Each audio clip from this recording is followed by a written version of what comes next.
There you are. I'm just trying to get. You can look at my.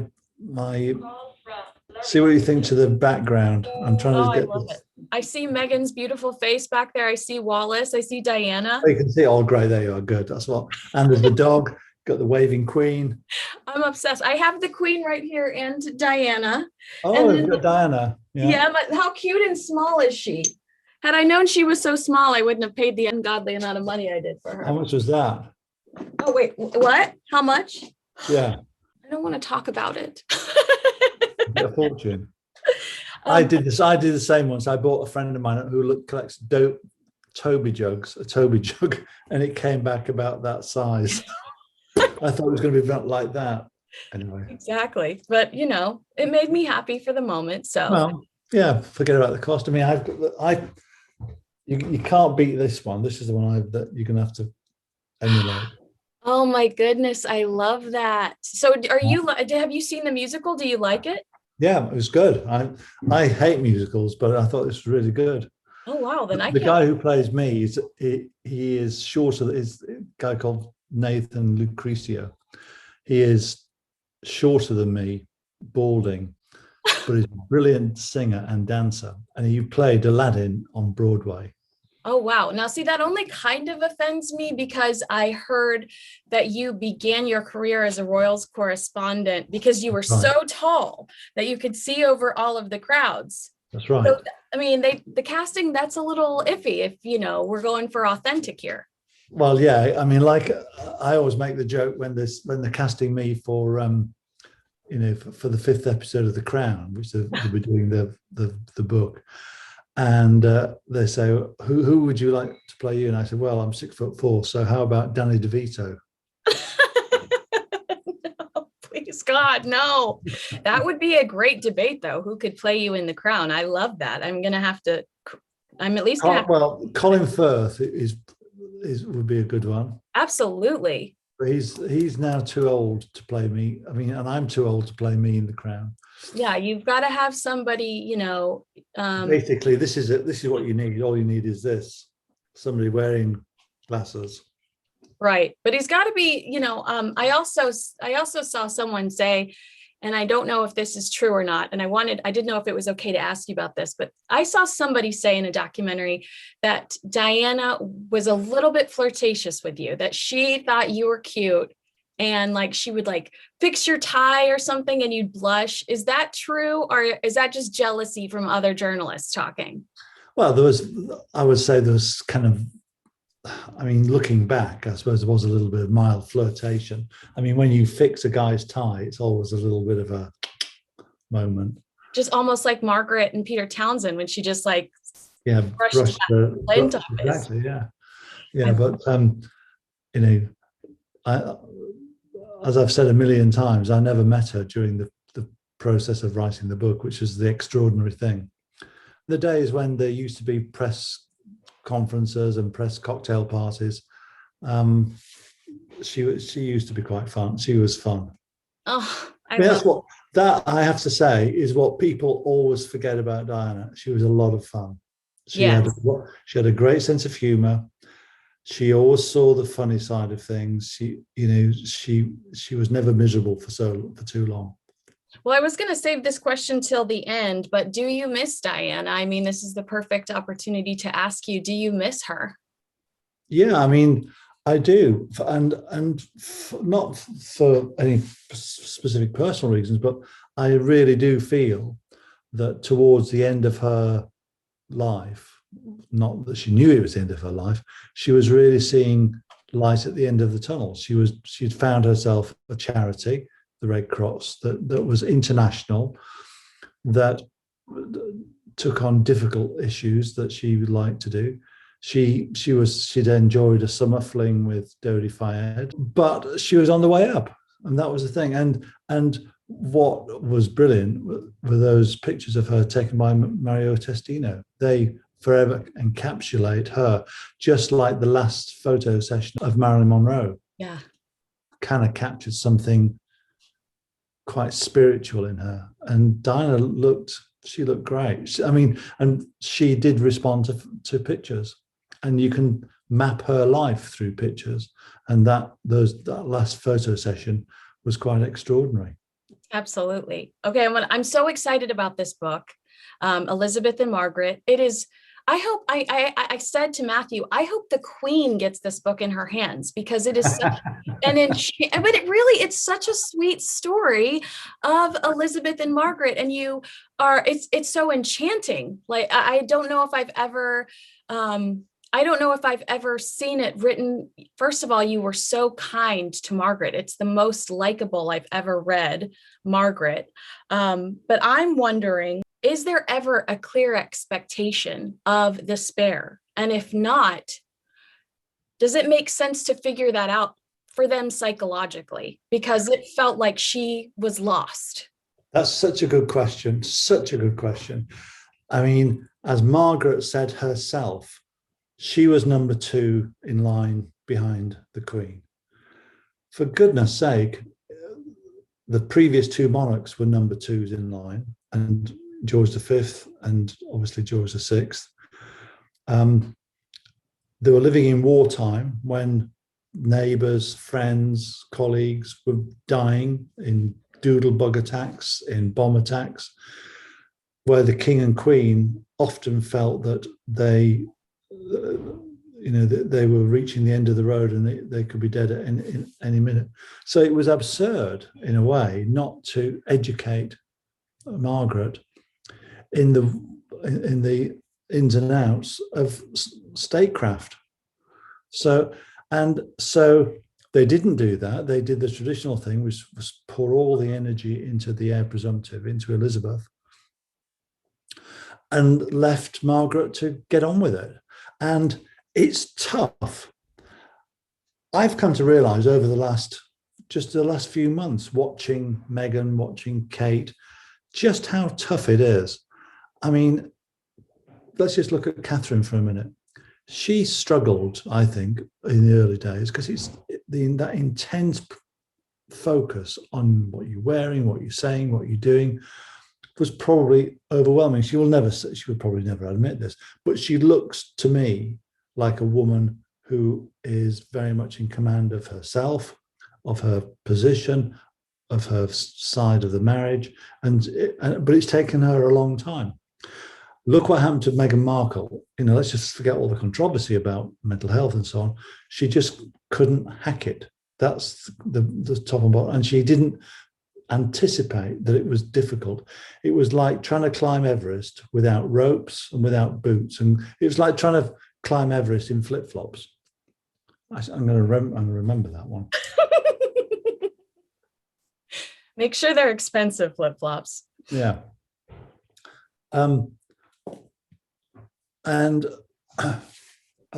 You're quite right. Princess Anne was brought up as royal, the first princess to go to a school outside the palace, and she was a tough cookie and is a tough cookie. But she only found her role through Save the Children. Mm. And I think you're absolutely right. There was no preparation or training for any of them, to be honest with you. And that's the conclusion I've come to with watching the Meghan Markle interview, that she had no training, Diana had no training. And the reason why that none of them had any training, because there is no training. Right. You can't train to be a princess. It's just got to evolve naturally. And I think this is what people have, everybody expects some kind of Queen Mother figure to say, right, let's, like in The Crown, right, we better teach you how to curtsy and do this, that, and the other. And of course, there's some general guidance, but to be a princess is a lifetime of education. Yeah. So it's a very long-winded answer to your question, because it's a brilliant question, and it goes to the heart of this book, really, that the Queen had her path marked out for her. Margaret didn't, and she struggled. She struggled a lot, but her work for the National Children, NSPCC, and the Royal Ballet was second string compared to what the Queen was doing. So she was always number two. She's always second, and then further down the pecking order. Right. And that had to especially be hard when they grew up in tandem. They grew up wearing the same clothes, having the same hand-me-downs. Margaret's wearing Elizabeth's old frocks and shirts, and you're absolutely right. They were almost treated like identical twins. Even though there's quite a considerable age difference, 4 years.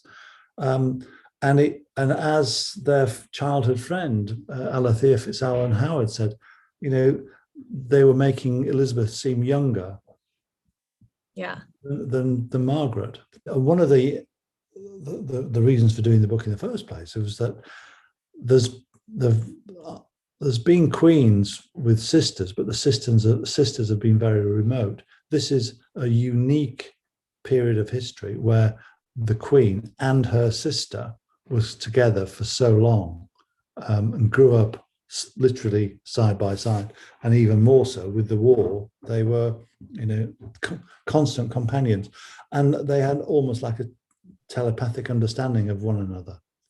I love that. Another fun part of your book that I never had ever heard before is that Churchill's reaction to Peter Townsend and Margaret's love affair.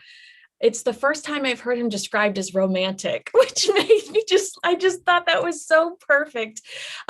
Why are we, because I also read another book that said Churchill was not 100% against Wallace.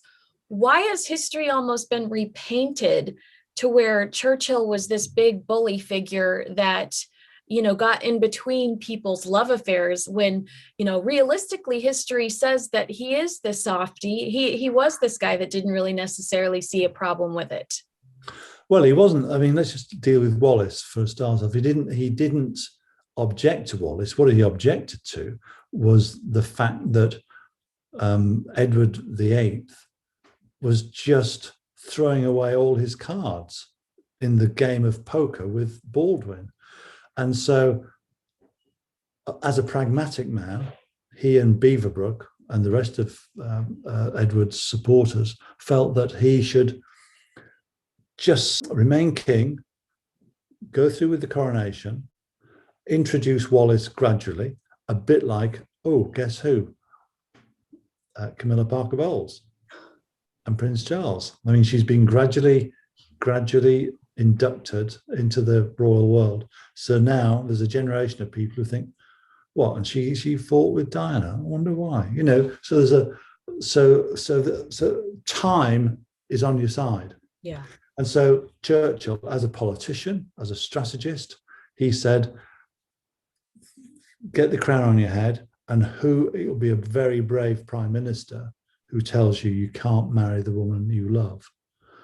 And quite frankly, Edward was bone stupid for the simple reason that he had to wait 6 months anyway before he could see Wallace if he abdicated the throne.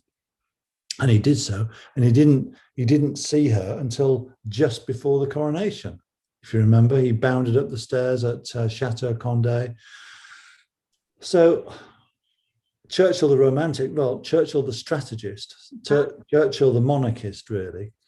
And then secondly, then it comes to Townsend. Well, that's an interesting one. His first instincts were, what a wonderful story, a beautiful princess marrying a man home from the war. And his wife said, we're not going down that abdication road again. Once again, divorce was the thing that coloured them. And this is one of the remarkable things about the reign. The Queen's reign has seen divorce go from being absolutely anathema to a divorced biracial American marrying in St. George's Chapel. Wallis Simpson would have been spinning in her grave on the 19th of May 2018. Well, another thing you just said, though, is patience, and that's something that I think is Meghan Markle and Harry lacked, because I think if they would have had patience, everything would have been so different. They were too busy starting a fight in an empty room, those two. I mean, I can't believe that. Like I said, if you're trying to climb social Everest, which is what joining the well, I'm going to use this one endlessly now. You've given me a good morning's thought. You come prepared. Yeah. I mean, if you're going to go for a scene in Suits, you'll remember your lines. There's a clue in all this, and it's called being professional, not being the patron saint of victimhood. Right.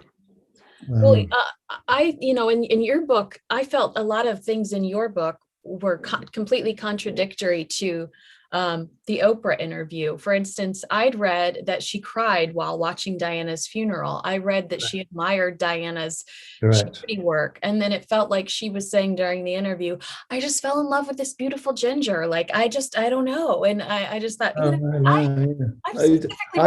lost a lot of, I mean, I found the talking about mental health very, very quite moving and very brave of her to do that. But then I had to ask myself, she has a husband who's the patron of a mental health charity. His godmother is a psychotherapist. Right. That interview left me baffled. It was a brave confessional, but it was also baffling make-believe. Right. Right. I mean, the objective is clearly compelling, disturbing, flawed. Right. But it seems like the objective was PR in America, which they got, and now they've got all of these new opportunities. So that's what they want. They're done, I think, over there.